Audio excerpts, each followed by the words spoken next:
Morning, Year 2. Welcome to your Maths for this week, Yara and Yangtze class.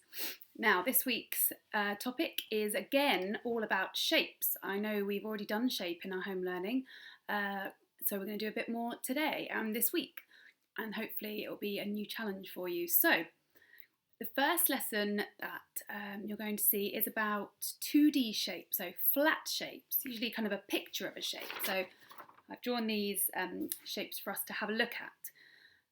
So it's all about thinking about sides, straight lines or the curved lines you might get on a shape, and the corners, the pointed bits. Another word for corners on a shape is vertices. So one corner could be called a vertex, or this shape has 1, 2, 3 vertices. So you can say corners or vertices. When you look at your sheet, they use the word vertices. So you just have to remember that means corners. And that could be on a 2D or a 3D shape. Now, what you need to remember about 2D shapes is that the way you can tell what the shape is by counting the corners. So you've got to remember to count carefully.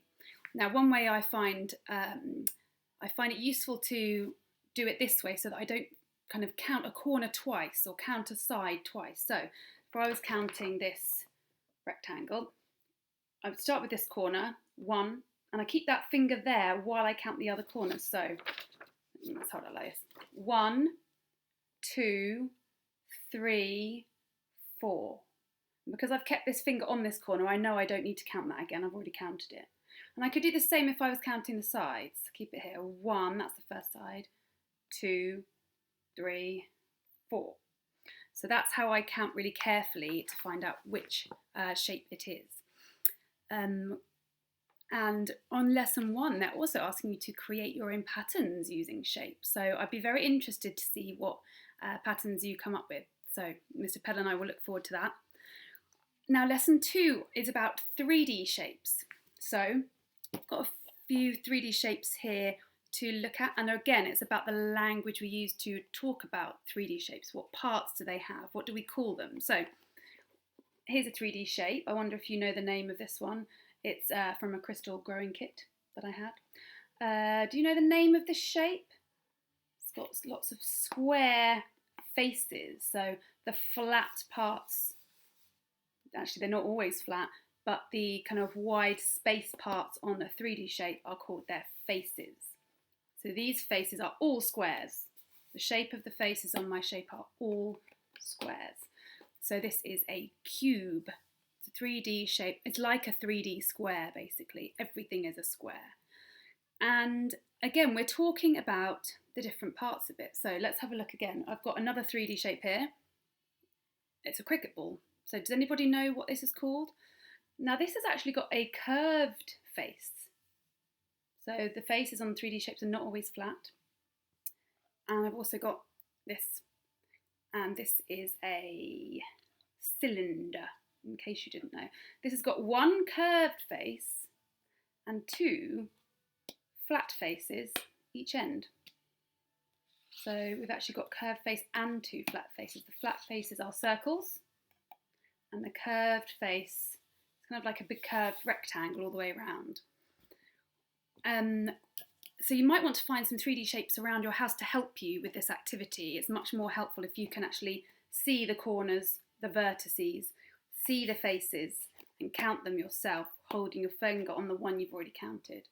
Now these lines here, they're not called sides like on a 2D shape. They're actually called edges, and they join up the vertices. You get an edge in between the vertices, and they also, these edges connect the faces. So this face is connected to this face with this edge. So you need to know those words: vertices, edges, and faces. Okay? So when you might want, there might be some other words you might use like circular. So this has got a circular face, which means it's the shape of a circle, circular. Curved, we've talked about, and triangular. So you might find a 3D shape around your house with a triangle face. You could describe it as a triangular face. So you might need those words. And please don't forget to show us how you worked out some of your answers. it's always really useful. That one of the best skills in maths, which we've talked about before, is being able to explain to somebody how you worked it out. You don't have to write down how you worked it out. You could draw it out. If you use a number line, for example, you can do that on the page. Or you could just explain to an adult how you got the answer.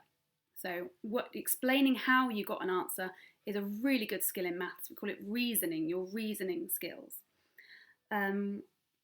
So lesson 3 is sorting some 3D shapes in lots of different ways, using the language we've just talked about before. And lesson 4 is all about patterns again. So I'm looking forward to what you come up with. You could use even pictures, even if you don't use the 2D or 3D shapes on day 4. You could make patterns with any little pictures you want. So have a look at the sheet and we look forward to seeing what you come up with. Okay, enjoy it. Don't forget, this week there's a whole school maths challenge for you to complete. So if you download the worksheets from the Year 2 page, in that folder there'll also be instructions for the maths challenge. And there's a link to a website for you to watch how to play. And again, we look forward to seeing how you get on, whether you win. It's a game this week. So please try and play it with your families, brothers, sisters, mums, dads, aunties, uncles, whoever lives in your house with you. And we'll see what you come up with. Okay, have a good week. Bye-bye.